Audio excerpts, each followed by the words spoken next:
I'm Dathan Rush, the Associate Director of the Family Infant Preschool Program in Morganton, North Carolina. I've been a speech-language pathologist for the past 30 years, and for the past 25 years, I've worked specifically in early intervention. Today, I'm going to be talking with you about how we use coaching strategies to engage families in an early intervention context.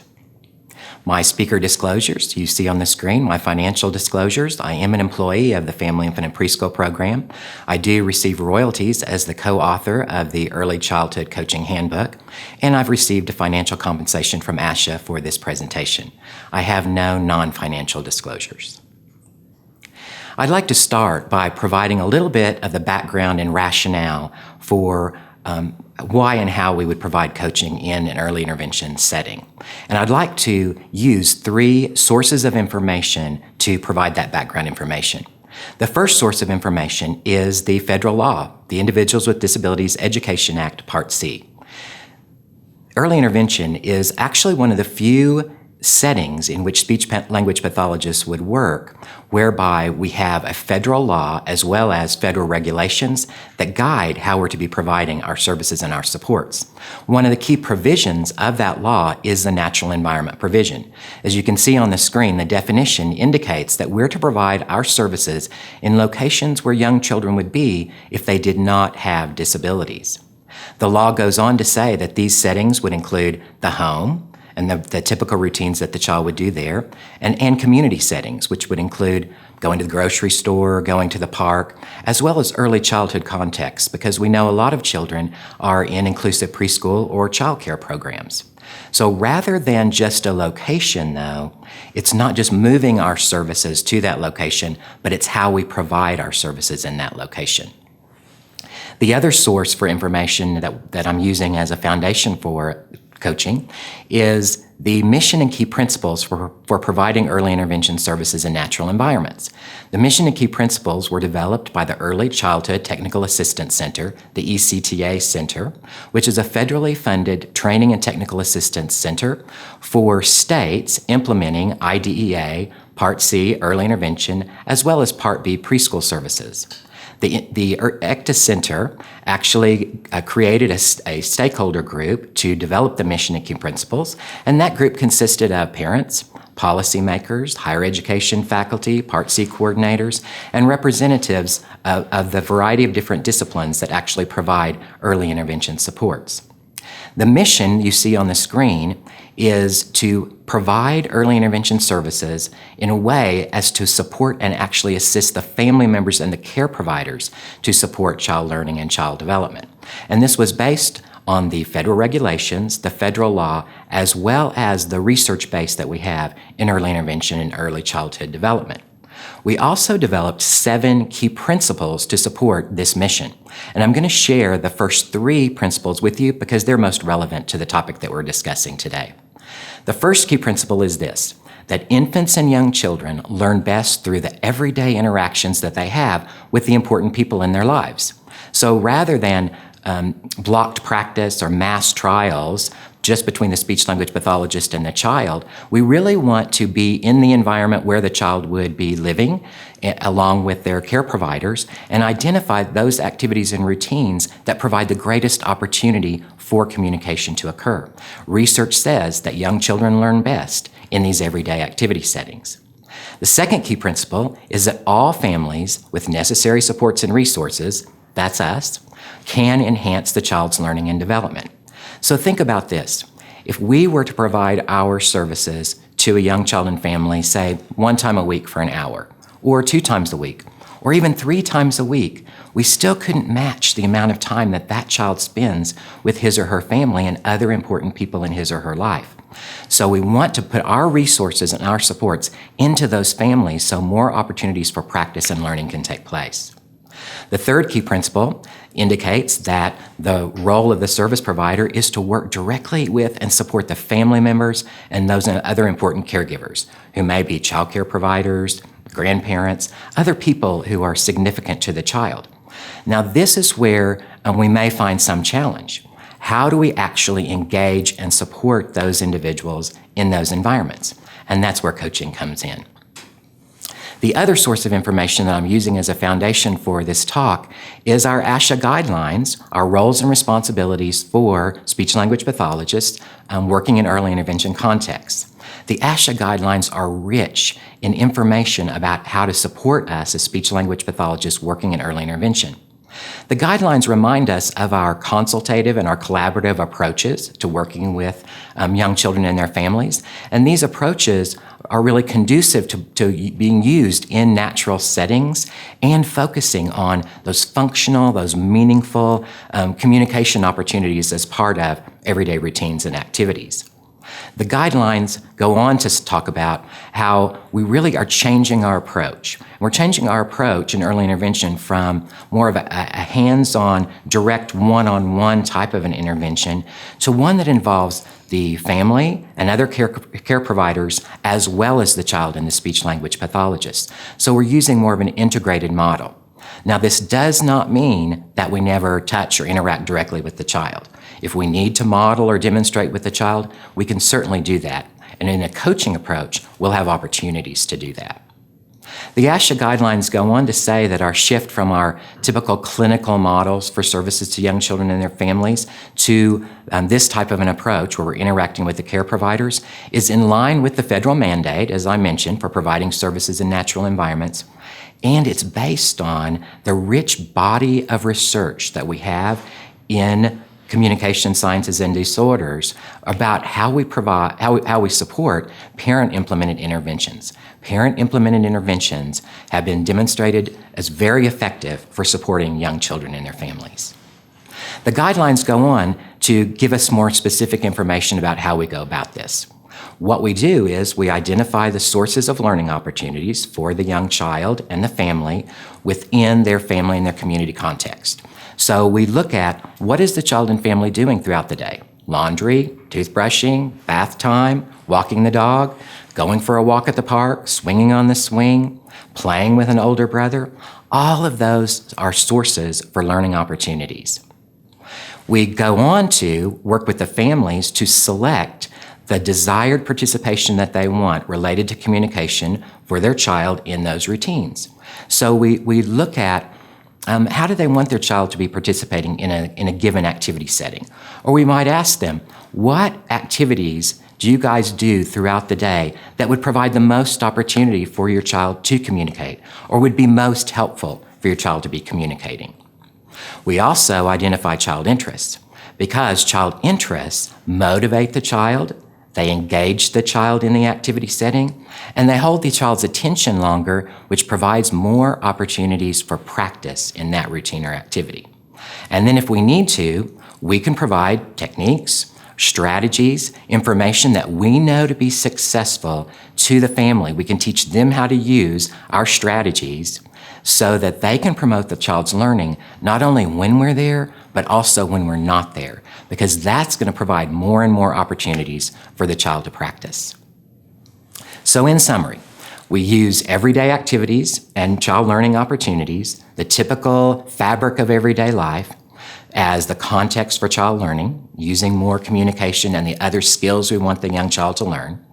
We use child interests because it focuses the child on something that they enjoy doing and holds their attention longer, whether it's water or a favorite toy, a favorite person, or even a favorite TV character. And we support the care providers, parents, and teachers to know what to do within the context of these activities to support the child's learning and development. In your handout packet, you'll see that I provided you with an at-a-glance document on natural learning environment practices. The at-a-glance provides information related to these three characteristics I've just described, as well as indicators for how you can go about using these characteristics. Well, this leads us often to the question of how do we go about supporting those important adults in the child's life? In 2000, the National Sciences Foundation produced a research synthesis on how people learn. The key findings you can see on the screen. One is that learners have preconceptions about how the world works. They have assumptions about how their child learns and about what our role is in supporting them. So the recommendation is that we take what the learner knows, what the learner is doing, we start with their values and their priorities for the child, and then we build on that. We also know that learners need a foundation and a conceptual framework. So to do that, we provide multiple in-depth opportunities for learning. And that would be the use of those everyday activity settings, the going to the grocery store, the playing with the dog in the backyard. Those activities provide opportunities for the parents to practice responsive parenting techniques, promoting communication, and the child practice using the skills that we want him or her to learn. And then the third key finding from this research synthesis was that everyone can be taught to reflect. So we want to promote continuous reflection for the family on what it is that they're doing that's working for their child. What is it that's promoting the child's communication, and how do we keep that going? And what other ideas might we come up with in working together to support the child's learning as well? My colleague, Dr. Melissa Sheldon, and I, about a decade ago, were looking into this notion of how do we support the adults in the young child's life to promote child learning and child development. And in the literature, we were seeing the term coaching being used, but we weren't quite seeing what the definition was. So people were referring to coaching, but we were having a hard time identifying what really is the process that we should be using. So we went to the research. And we actually synthesized the research on coaching that was available at the time. And this is the operational definition that we came up with. It is indeed an adult learning strategy. It's a way of promoting learning on the part of the adults in the child's life, whereby we're supporting that individual to reflect on what they're doing, reflect on what they know, and determine how effective is that in supporting their child's participation and learning. And then we help them to develop a plan to refine what it is they're doing, to be able to use it in the current situation as well as for the future. So our focus really is on building the parent or the care provider's capacity to support and promote child learning. So what our role is then is to mobilize these everyday experiences. So child learning and practice can be happening every day through these learning opportunities, as well as to promote a deeper understanding of what the child is or could be learning and what the family could be doing to reach the goal that they want for the child. What we know about a capacity building approach is that the more we build the family's capacity, we increase their confidence and we increase their competence in knowing what to do to promote child learning. And the more independently they can do that in current and future situations. When we were doing the research synthesis on coaching and digging into the literature, we found 5 research-based characteristics that when used together and used with fidelity can promote positive outcomes for the learner, the parent, as well as the child. So I'm going to take the next few minutes to walk you through some of these characteristics for using the coaching strategies. I've also provided you with a coaching at a glance, which gives you the 5 characteristics as well as the indicators for how to implement those characteristics.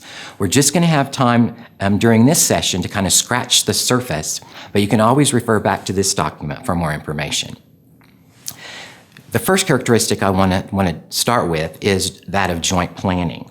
Now, every visit that we would have with a family would end with a joint plan. That is, what is the family going to be doing as a part of their regular parenting and these everyday activities that's going to promote the child's communication, learning, and development. And then we start every visit with a revisitation of that plan. What did the person do as a result of our previous plan? How well did it work? Or maybe not so well. Regardless, that gives us the opportunity to delve deeper into what made it work, or what do you think it didn't work so well? What could we do different? Let's come up with a new strategy or maybe a different plan or refine the plan that we have. So we always review the plan. Observation is another characteristic of the practice that gives the speech-language pathologist the opportunity to see what it looks like when the parent and child are engaged in the typical activity. So if we're there at mealtime, then we can see what a real mealtime looks like. We can see what the struggles or challenges might be. We can see what the opportunities for communication or skill development might be. So we want to have that opportunity to observe them. There might also need to be the opportunity for the parent to observe the speech-language pathologist. And if we're going to do that, and we don't need to always do it, but if we need to do it, we want to make sure that it's intentional. And what I mean by is intentional is we want to make sure the parent's engaged. Whenever we are doing something with the child, that can give the parent the opportunity to disengage or think that that's what we do with the child. But in reality, it's what we're wanting the parent to be doing with the child when we're not there. So we follow this simple 7-step process you see on the screen. We explain what we're doing and why we're doing it. We give the parent a job to do, something like, okay, I want you to watch and see how I show on my face that it's his turn to talk. And then we demonstrate the practice with the child. As immediately following that, we're going to have them reflect on it. How do you think that worked? How does that compare to what you've done with the child? Or what ideas do you think that we could do to make this even better? Then I'm going to invite them to practice. Would you like to try it? Then the parent's going to engage. I'm going to move to the observer role again. And then once they finish the activity with the child, we're going to reflect on it. How'd that work for you? What would you do differently next time? How's this going to work when I'm not here? How are you going to share with your husband how to do this when he's home from work? And then we'll develop a plan for what it is that we're going to do or they're going to do in between the visits. Intentional modeling is what we call it. Action practice, another characteristic of coaching, is when the parent is showing you what it is that they would normally do, or they're showing you what they're trying. So they're actually practicing the strategies that you've come to together. It's during this time where you might use verbal prompting, or you could even use direct teaching with the parent. Now, we don't want to do that all the time because that's going to create dependence of the parent on us, but periodically we can prompt them to make sure that they have success and to make sure we're building their confidence as they need that. Reflection is the characteristic of coaching that really differentiates it from other adult learning strategies. And reflection flows through the conversation and the visit. We're continually having the parent reflect on what it is that they know, what it is that they're trying, how well it's working, and having them come up with new or different ideas for how we might go about doing this. The reflection piece is so critical to coaching that I've even provided you with an additional at-a-glance document for the reflective coaching questions. When you look at that document, you'll see that there are 4 types of reflective questions. Awareness questions, which are identifying what it is that they know. So what have you tried before? How did that work? We'll ask them analysis questions, which help them dig deeper. So why do you think that happened? Why do you think he did that? Or what do you think she's learning right now? Or how does this compare to how you really want it to look? We also ask them alternatives questions, coming up with ideas and brainstorming with them. What else could we try? Or what new ideas have you come up with based on what we've been doing? And we'll ask them action questions. So based on what we've done today, what's your plan of what you're going to do between now and next time? Now, if you look at this diagram on the screen, you'll see that these don't go in a specific order, just like the characteristics don't fall in a specific order. They're very fluid, and so we'll use the questions as we naturally go throughout the conversation. Also fluid throughout the process would be the use of feedback, another characteristic of the coaching practices. And there are 4 types of feedback that people typically provide. One is affirmative feedback, where we're acknowledging what it is that they know and what it is that they're telling us. It sounds something like this. I see what you mean. I understand. Or, that seems really challenging for you. Evaluative feedback is where we do place a judgment or an evaluation of what it is that they're doing or telling us. So it's something like, that's a great idea.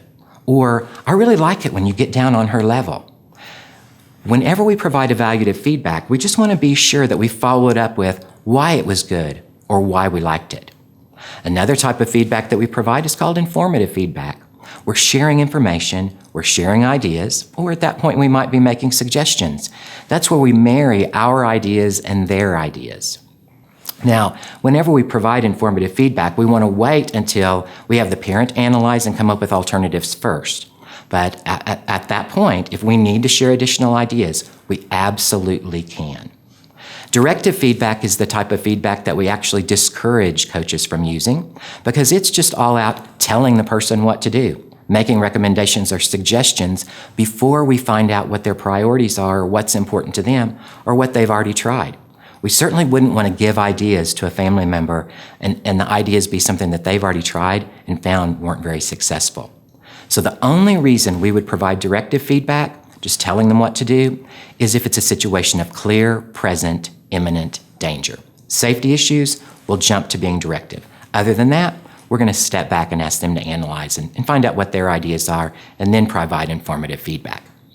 So this brings us back to the characteristic of joint planning. So we have a between visit plan of what's going to happen in between the visits, and then we have a next visit plan for what they're going to do in between the visits. What's that activity setting going to be, and what's going to be happening during the activity when I come back. So I want to make sure I come back during the real meal time, or I come back when it's toothbrushing time, so that we can see and try and have some success within those activity settings. So if it's not working, we can come up with some strategies to improve it. I want to take just a few minutes to show you a couple of brief videos of coaching in action. In this video, you're going to be seeing a speech-language pathologist, Nick, a mother, and her 2-year, 9-month-old daughter. The child has a rare genetic condition, and as a result, she has very limited single-word utterances, very limited. So the parent and the speech pathologist have been trying the use of an assistive technology device in the form of an iPad. And so what they've been doing is they've been using the iPad to teach her to make choices or identify what it is that she wants at mealtime or snack time, as well as at playtime. So the activity setting you're going to see is right after playtime. They're engaged in a snack. And so the mother's going to be using the iPad to support the child's communication. You'll see at first the mother using action or practice with the iPad. You'll see the coach, Nick, observing, and then Nick's going to have her analyze using reflective questions. He's then going to ask permission if he can share an idea, and then he's going to share the idea as well as demonstrate the idea for her. Then he's going to follow up by having her analyze how she thinks that will work for her, and then they're going to set forth a strategy for using that during the visit.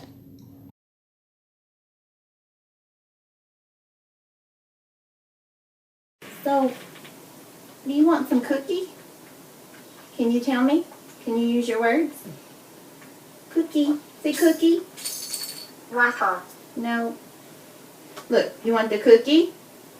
You gotta tell me. Cookie. Cookie. Cookie.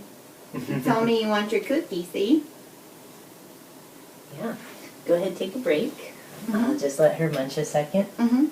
So, what are some ideas that help her think about the right direction to look on the screen? Sometimes I'll hit it first. I'll press it and let her hear it and see it. Because she's familiar with a lot of those words. Yeah. Oh, look at Princess! Hey, you're not supposed to eat those. One can't hurt. But Aiden, you then, don't want your Oreos. and usually, like, I'll move from across the room, is what I've been doing. And, like with the banana, and she would come to it. I was trying to get her to come to it and tell me. So, she's... Yeah, moving. Sandwich. So in here, when we can't move around, what's a different way we can help her think about looking in the right place on the iPad screen? on the screen. Mm-hmm. So just, I remind her what we're, like I'll show her what we're eating again, and sometimes I have to direct her hand Yeah. at first, and then she realizes, like she did with her drink, a light bulb went off, and she pressed it and looked at me. Yeah, I mean, you're on the right track, so that's one of the ideas, to keep doing that, kind of tilting her hand up, and so that's really nice. And then responded immediately. Yeah, can I share some speech therapy tricks? Yeah. To add on to that? Yeah. So let me hold the iPad real Okay. quick. I know you're holding one hand here, but if you can ever set it down, Yeah. and then you can tap in that area. Jaden, up here. Yeah. So you can do these little visuals with your hand. And it's the same thing on the side, where if you're trying to get the pancake, Jaden, get the pancake. And that way there's this movement that Yeah. hopefully draws her there. Oh, okay. That's So, good. and there's nothing wrong with that. You can do it in either area, any corner of the iPad. What do you think would happen? I think it may draw her attention to that. You got your numbers, so you can do that. And then another thing is, oh, Jaden, your cookie's up here. Mhm. So just using the word and telling her where to look. Mhm. Oh, look for the cookie, Jaden. Yeah. So when she's trying to say this, say, oh, Jaden, look here. Mhm. Try to, our voices, we can kind of cue kids that they're about to go the wrong place. Uh-oh, Oh yeah. up here. Mhm. So, which one would be helpful for you? I think she kind of knows what means, so I like that one. All right. In the visual, both of those. Yeah.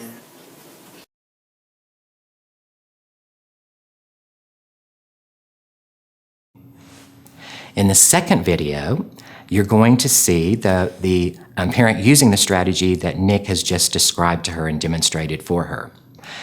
Nick will then ask her a couple of different times to reflect on it using analysis questions. He's going to also ask her to do what we call parent self-attribution.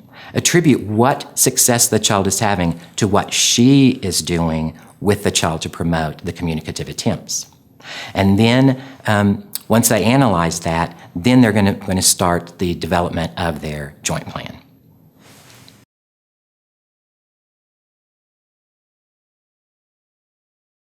So when you're ready, you can invite her over, and let's see what'll happen if she's ready for another one. Jaden, you want a cookie? Jaden, you want a cookie? You want a cookie?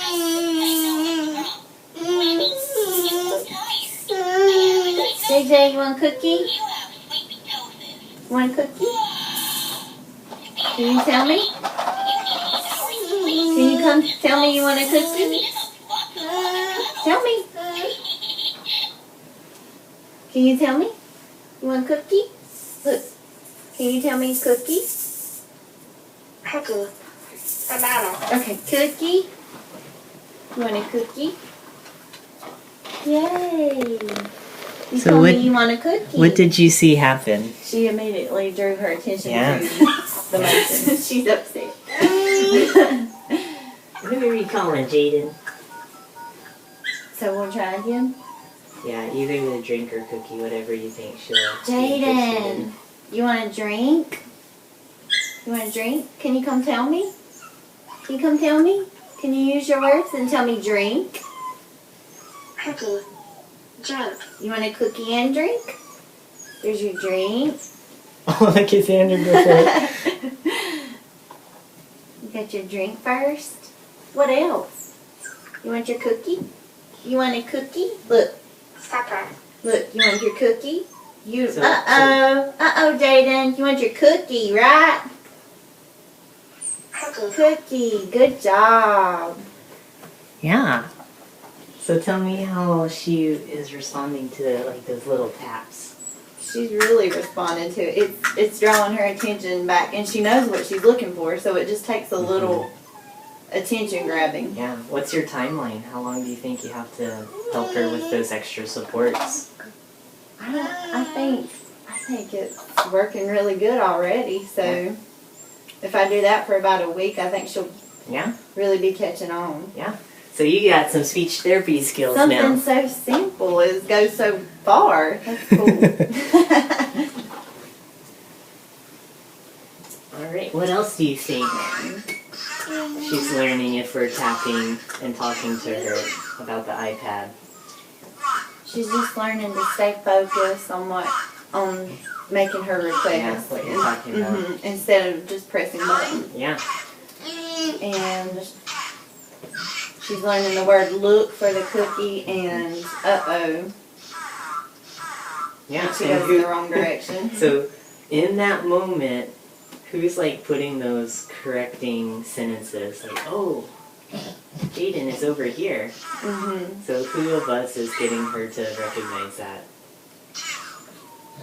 Me with the words I'm saying. Yeah. Yeah.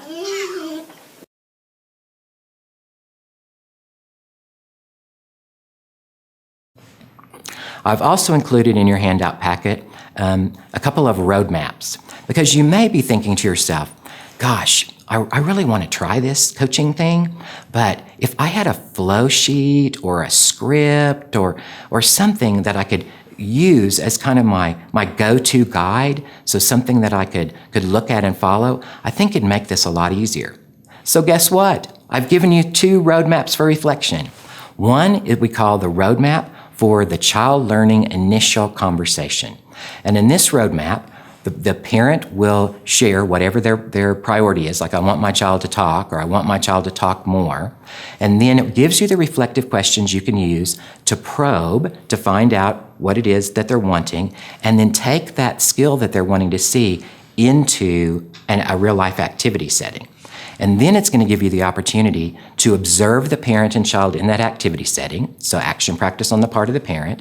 It's going to give you the opportunity to model if you need to, and you'll see where that is on the roadmap.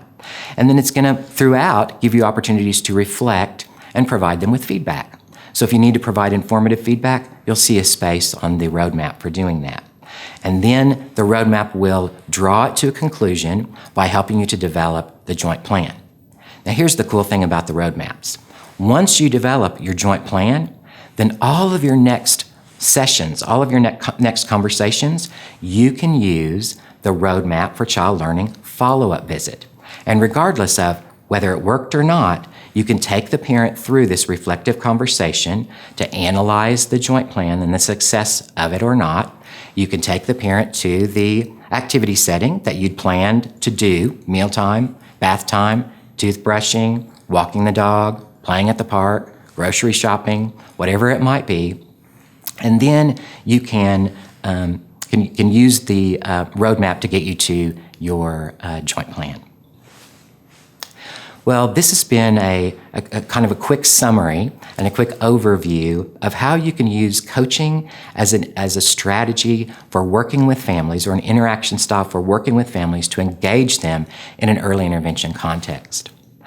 If you would like more information about this topic, then I encourage you to take a look at the resource guide. That's one of your handouts. And if you think you might like to try for the first time to use some of the coaching strategies, or if you think that you're already using coaching and you want to practice or get better at it, then I invite you to try using some of the tools that were in your handout for this session.